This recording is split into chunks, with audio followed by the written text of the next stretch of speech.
at the tap end. I've had a few weeks off. Gas and electricity prices going through the roof. I've got to conserve the heating of the water a little bit. But we are back, and we are back with an amazing episode today. So the person that I'm speaking to is a man after my own heart. Talks about business, enjoyment. He's a TEDx speaker. He is an author, and he's topless. What more do you want? Welcome to the tap end. Welcome to the tap end, Mr. Andrew Miller. How are you? Good, thanks, Lee. How are you? Yeah, very, very good. Thank you very much. Very good. So for those people who don't know who... I'll just say, say again. Nice and cozy in here, isn't it? Yeah, it is indeed. Yeah, it is indeed. I mean, as the conversation goes on, the water will get a little bit cooler, so I'll probably end up colder than you be. But that's all good. That's all good. So those people who don't know who Mr. Andrew Miller is, who is he? And how has he got to the tap end today? Well, I'm trying to remember where we first met. I think it was through the podcast, wasn't it? Through my podcast. It was, yeah. And then I came on your other one, and that's what happened. So, who am I? Well, in my corporate days, back in the world of where people actually paid me to do stuff regularly, which was always nice. I used to be an accountant. Hooray! We all love accountants, don't we? And I had a much more fun job than that. It was a very specific form of accountant. I was actually an insolvency practitioner. So when you read about it in the newspaper and a company's gone bust and the receivers have come in, the administrators come in, that was what I did. And that's with KPMG, one of the large global companies. But for our best part of 17 years, my job was basically run businesses. That's what I did. But working with people who were losing everything. That's what these business owners are doing. All people that have got their own business know how much effort and pride they put in it. Imagine losing all of that, and imagine what psychological impact that could have on you. And that's what the people I was working alongside. So when I got more into personal development and coaching and that kind of thing, that was what I wanted to focus on in the first instance, was helping those people get through what is a very traumatic situation. And that got me, as well as all the business experience, got me much more into the psychological, deeper stuff and all that kind of thing. And then over time, as I started working with more and more people in all sorts of situations, including those that were doing really, really well, I noticed that whilst those that had lost everything were not in a great place, obviously, those people who were doing incredibly well were also finding reasons to be miserable or unhappy, or not enjoying life as much as they should do, bearing in mind things that are going well, and people in between. Yeah, so the success of the business had nothing to do with how much people were enjoying life. There was a disconnect, and that's basically where the concept came from. It's like, hang on a sec, if you're running your own business, you should enjoy what you do. As simple as. And that's where the concept of business enjoyment comes from. So I work with people on the business side of stuff, but I also work with them themselves to get rid of a load of the rubbish that's inside of them, getting a good clean off, and get sort of focused in terms of a journey, a destination that's really going to set them alight and create a life of enjoyment. Perfect. Thank you very much for that. So insolvency to enjoyment is quite the leap, isn't it? It's quite the leap. At the end of the day, I mean, the insolvency practitioners are they are a special bunch, to be honest, but they are incredibly experienced, commercial. You're involved in every single aspect of the business. So it's not just sitting in a boardroom and making decisions in a lofty thing. You're right down there in the trenches, and you've got to make decisions, split-second decisions. You're working with suppliers, customers, the team, all sorts. So it's a fantastic big background to overall business. Yeah. And enjoyment, because we spend so much time at work, don't we? It is important that we enjoy it. But what does enjoyment mean to you? Yeah, I always say there's a difference between enjoyment and happiness. And it's more of a context. I mean, happiness can happen at any stage. That's a moment in time, in effect. Whereas for me, enjoyment is a much more overarching thing. Like I often say, I've already said it before to you, is happiness is like the weather, enjoyment is like the climate. So in a warmer climate, you're going to get sunnier days. Doesn't stop it raining. Doesn't stop it being a little bit every now and again. But overall, on your overarching thing. And there's two sides of it. So there's things where we have stuff that's causing us problems, causing us stress, causing us issues, holding us back, whatever it might be. That's stuff that's our basic finances, our mental health, our physical health, our who we work with that can be annoying.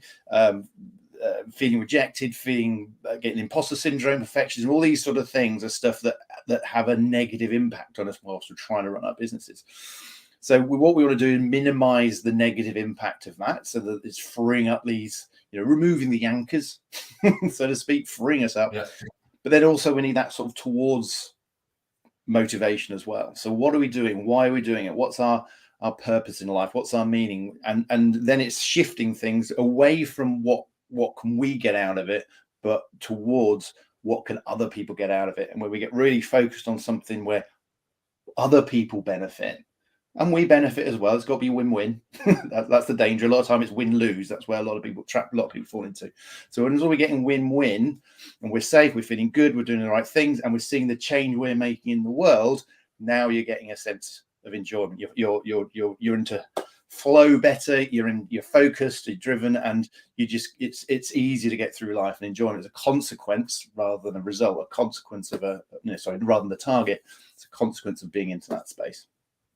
Yeah, when you talk about target and stuff, and I've watched your TEDx talk as well, and that's all about challenging the thoughts of money being the main target and objective.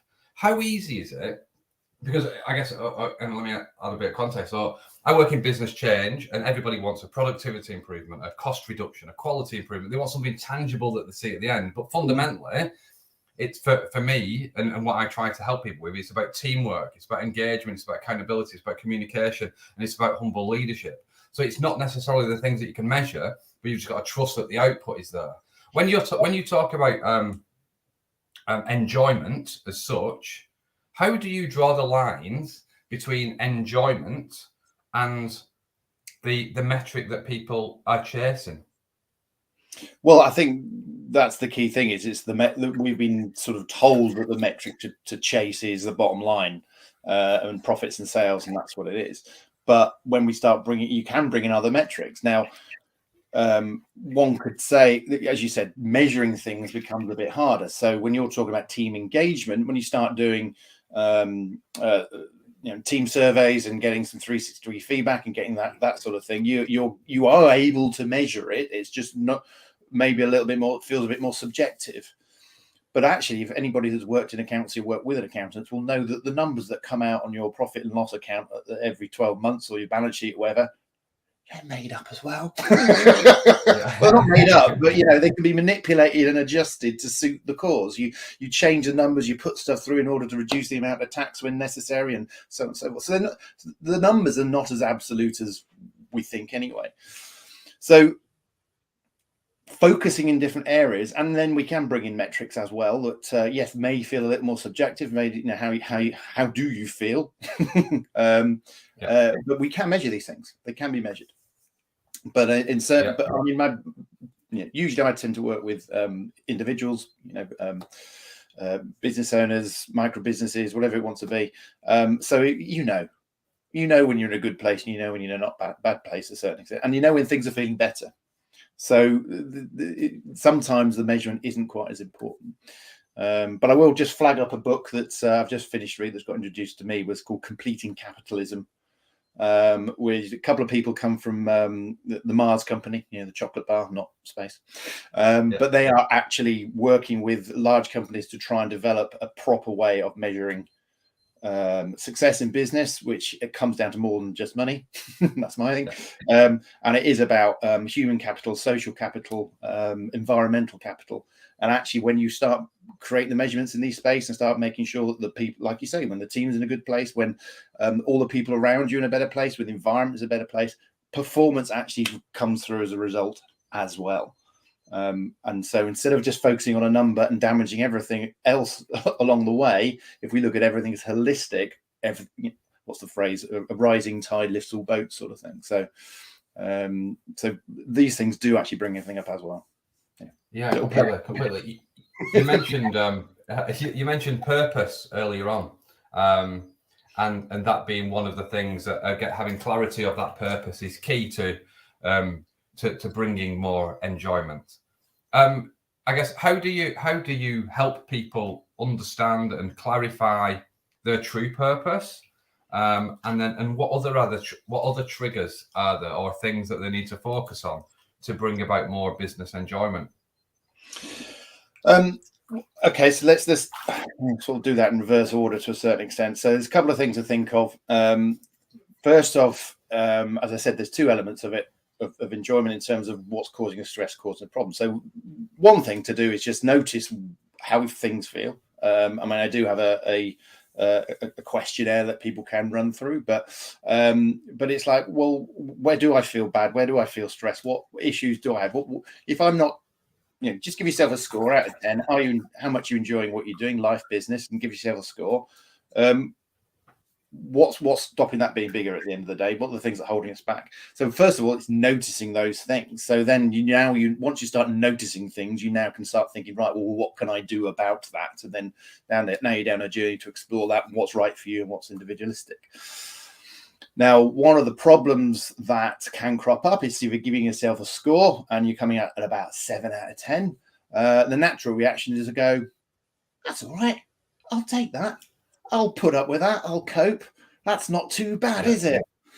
And, there's a lot of people worse off and all this sort of thing, which is true. However, that's still 3 out of 10 left on the table. That's 3 out of 10 that could be in your life that's not. So just because you're at 7 out of 10, don't fall into the trap of stopping there. That doesn't stop you looking for something that's going to be more exciting, more enjoyable. And then it becomes it is part of the journey to find it. For some people, they can find it quite quickly. For others, it takes a long time. But it's finding the connection between who I am, what's important to me. So going very, very deep inside as to what shaped who I am, how I've got here, what my values are, who's influenced me, what really is it that I'm after that's important to me, and then spotting that reflection in the outside world. And then playing with that sort of space. So as we notice what's going on in the outside world and what it means to us and how that affects on the outside world and what it means to us, we start honing in and fine-tuning down to what our actual purpose is until we get to a point where that difference that I make in the world means something to me and now we're connected. But it can take some time. And does it have to be aligned to what they're doing? Or do you ever find that when you do this, that actually what they are doing is not congruent with their purpose? Well, congruent and aligned can be two different things. So you want to be congruent in terms of your values and that sort of thing. Absolutely spot on. If the business that you do creates the change in the world that you want to make, that's perfect. But sometimes what you do might be completely different. But what it does do is generate the funds, generate the time, generate the resources, or whatever it might be, to then allow something else happen into another space.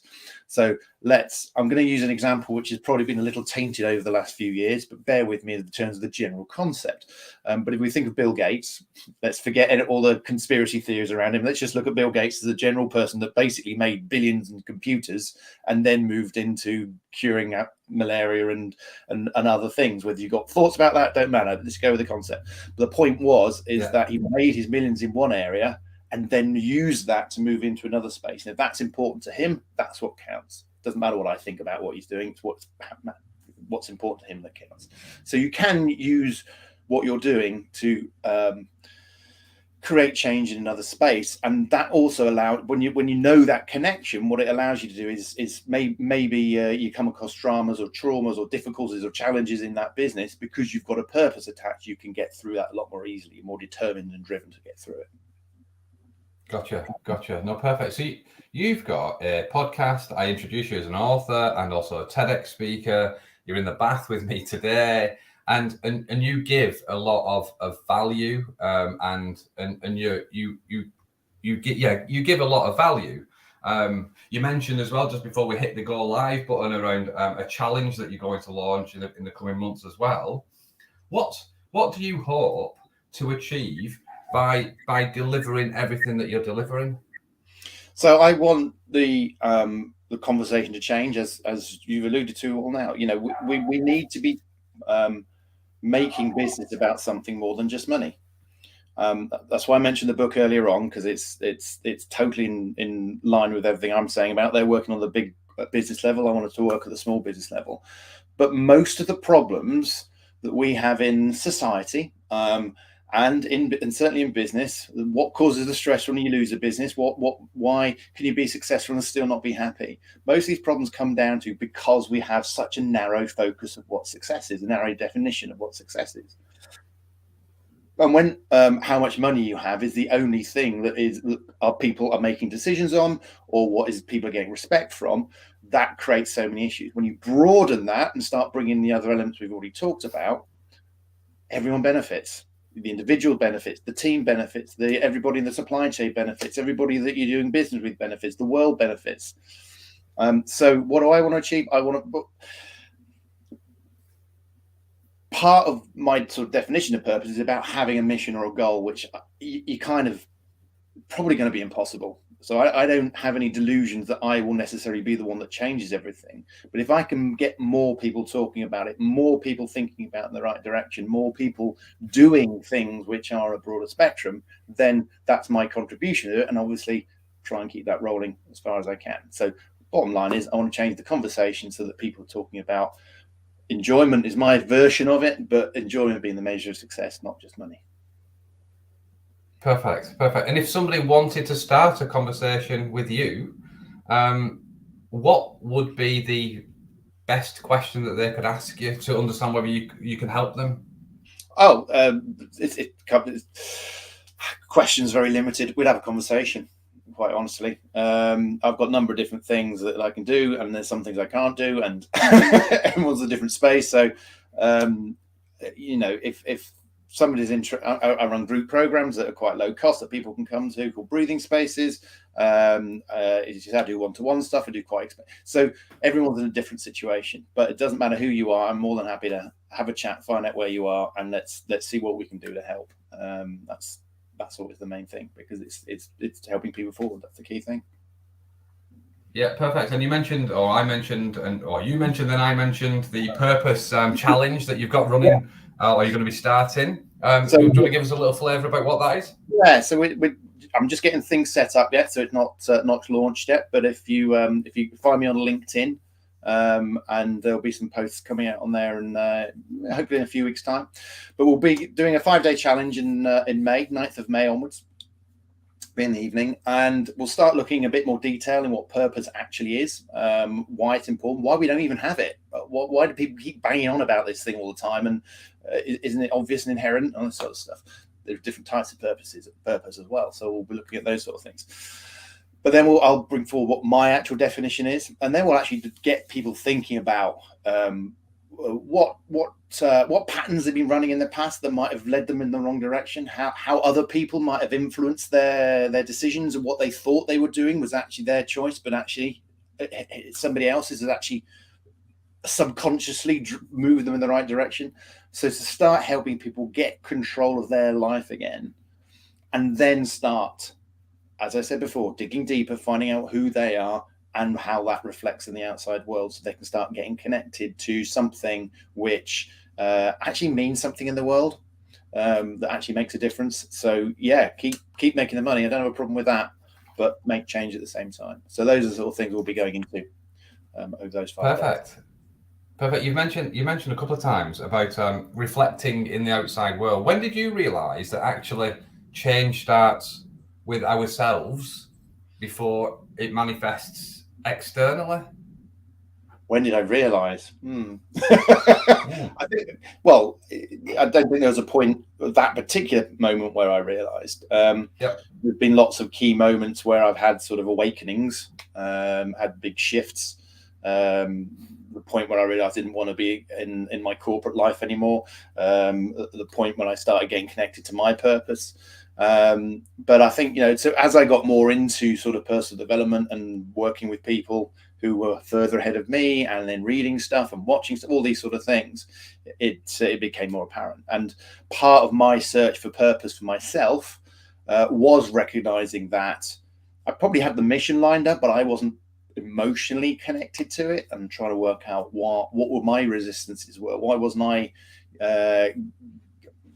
how can I shift from what is a very logical head? I'm an accountant, a mathematician, all that, also all the stuff in the head. How can I start making things come from here?